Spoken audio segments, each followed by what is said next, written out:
Good afternoon, everybody. I just want to share a short message with you today that I hope will be an encouragement to you. I had a friend message me this morning, and when he did, I was reminded of how we're trying to live here at Crossroads with a clear head, a surrendered heart, and open hands. And his message this morning reminded me how important it was to have clear heads or clear-headed thinking at a time like this, because he talked to me about perspective. And he reminded me that there's actually more going on right now than we can actually see or hear. And I so need perspective, and I suspect you do too, because we hear a lot of bad news and there's a lot going on around us, and we're told that we're going to be locked down or isolated for a long time. But can I share with you some good news that I think brings perspective to the whole thing?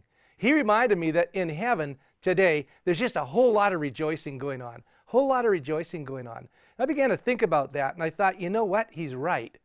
All over central Alberta, there are piles of Christians, and I hope you're some of them, who are humbling themselves and praying and seeking God's face, turning from their wicked ways, and God's hearing from heaven, and He's forgiving sin, and He's beginning to heal their land, their relationships, and our land too.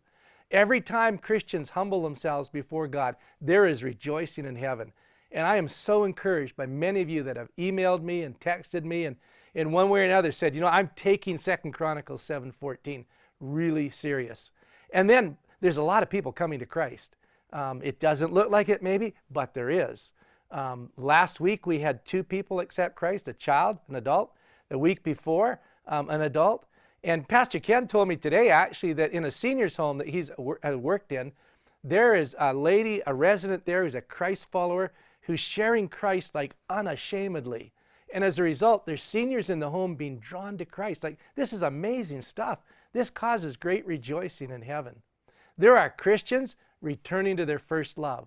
And even in practical ways with open hands. I mean, if you walk through this church today, you'd be blown away. There's food everywhere, people bringing food. I hear there's a truck coming with a truckload of food. And God has opened so many doors of opportunity in our schools and with homes that need help. Practically, through the mustard seed, we're able to partner with them. God is doing some amazing things. And I want to encourage you today that though sometimes there's bad news here, there's a whole lot of rejoicing in heaven. And God knows exactly what He's doing. Our role is to keep walking forward with a clear head, with surrendered hearts, and with open hands, and let God be God. And I can tell you what, He will bring more out of this than we could ever ask or imagine, because that's the kind of God that He is. So if I could just close by reminding you of Easter weekend coming up. I know you haven't forgotten Easter weekend, but I'd like to remind you of our services on Good Friday and Easter Sunday. Good Friday is a special time where we celebrate communion, and this time we get to do it in our homes. Some of you will be on your own, some with family, some with a spouse, but we're all connected through the blood of Jesus Christ, and we'll celebrate communion together. So 9 o'clock, 11 o'clock, Good Friday, online. And then Easter Sunday. This would be a fantastic Sunday to invite a neighbor, a friend to join you and listen in.